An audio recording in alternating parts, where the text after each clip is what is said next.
A década de 2010 apresentou inúmeras histórias dos conhecidos underdogs.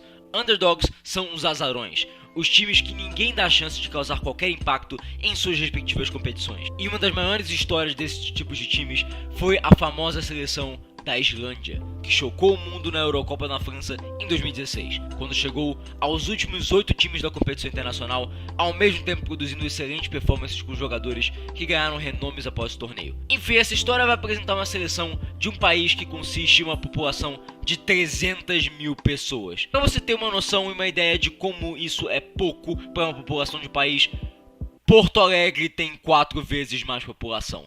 Meu Deus! Esse vídeo aqui do BR UK Football se baseia na incrível história da Islândia nos últimos anos.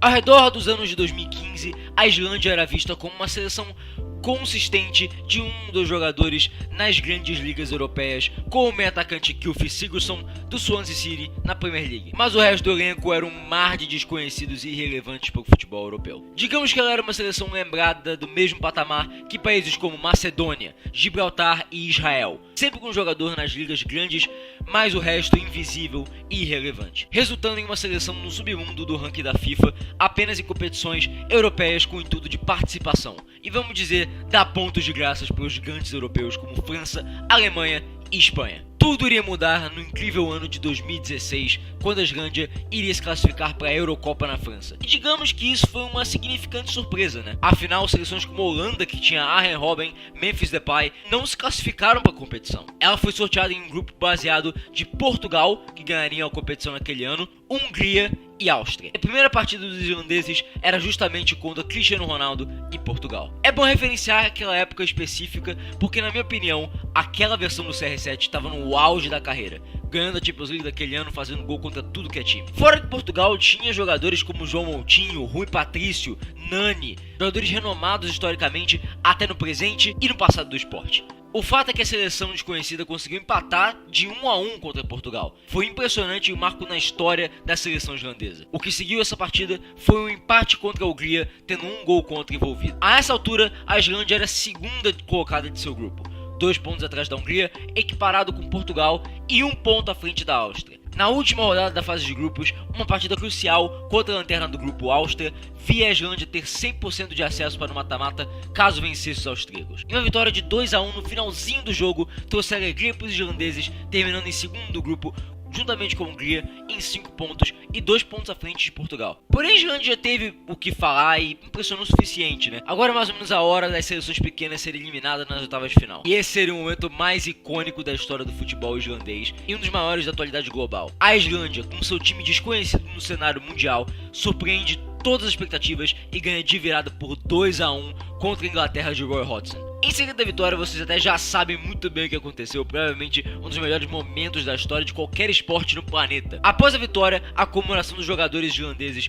e sua torcida batendo palmas estilo vikings nórdicos na França, marcando seu legado na competição e na história do futebol mundial. As quartas de final demonstrariam o fim da caminhada gloriosa da Islândia em território francês, quando de 5-2 com gols de Griezmann, Giroud e Dimitri Payet na própria França. Não foi o melhor jeito de acabar a competição, mas diante do que causaram na Eurocopa, valeu muito a pena viver aquela incrível experiência na França. E o ano de 2017 traria outra razão icônica para do que acreditar que a Islândia conseguiu surpreender todo mundo no cenário futebolístico. Como se não bastasse, vamos à frente 1 ano e 4 meses, porque a segunda conquista da seleção islandesa começaria em um novo capítulo dessa história estaria sendo escrito. Com a vitória de 4-2 nas eliminatórias para a Copa do Mundo da Rússia sobre a Turquia, a Islândia conseguiu o feito de ser não só a primeira vez que eles vão para esse torneio, como o menor país em número de população a se classificar para uma Copa do Mundo. O mundo estava em choque. Sim, o Panamá também tinha se classificado para aquela Copa, e seleções como Itália,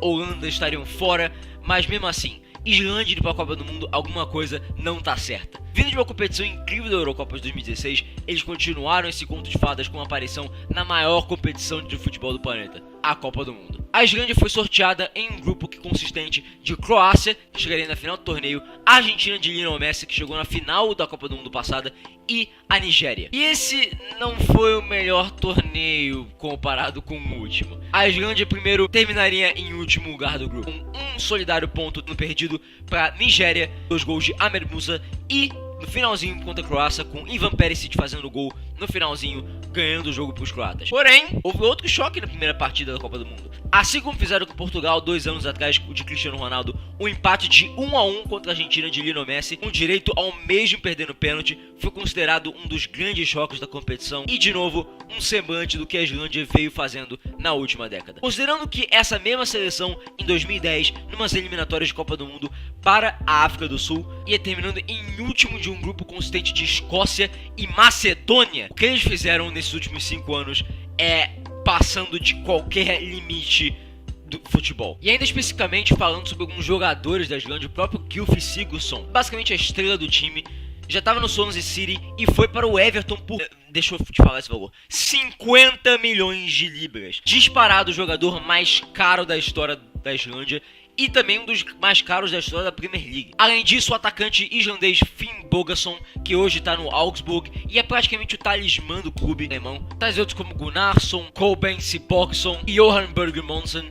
Sim, se você estiver perguntando por que tem tanto som no nome, não sou eu que faço as regras na Islândia. De qualquer jeito, tem muitos jogadores aqui reconhecidos mais ou menos no cenário europeu nos dias de hoje. E resumindo o que foi essa seleção da Islândia, não diria nada de tática.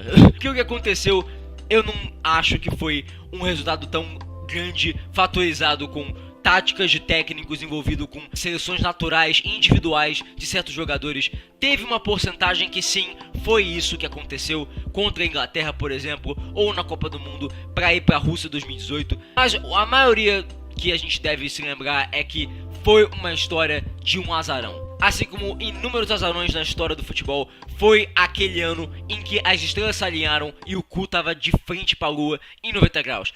Tudo deu certo. Aquele time da Islândia tomou conta das manchetes mundialmente. Talvez nunca volte ao seu pico e nunca mais chame tanta atenção quanto antes. Mas disparadamente foi uma das melhores histórias de times azarões da história do futebol e merece todo o respeito possível de espectadores pelo mundo, tanto do passado do futebol quanto presente e principalmente futuro. Assim, nunca esqueceremos a história que bando de fantasmas da Escandinávia eliminariam um time elite da Inglaterra por 2-1 em uma Eurocopa. Então é isso, galera, eu vou deixar esse vídeo por aqui, mais um vídeo do BR UK Football. Se inscreve no canal, se você quiser mais conteúdo por aqui, também deixa o like e bate aquele sininho de notificação para ficar notificado e ver vários vídeos aí do canal. Logo em seguida vai ter muito vídeo aí, vídeo diário. É isso, valeu, falou!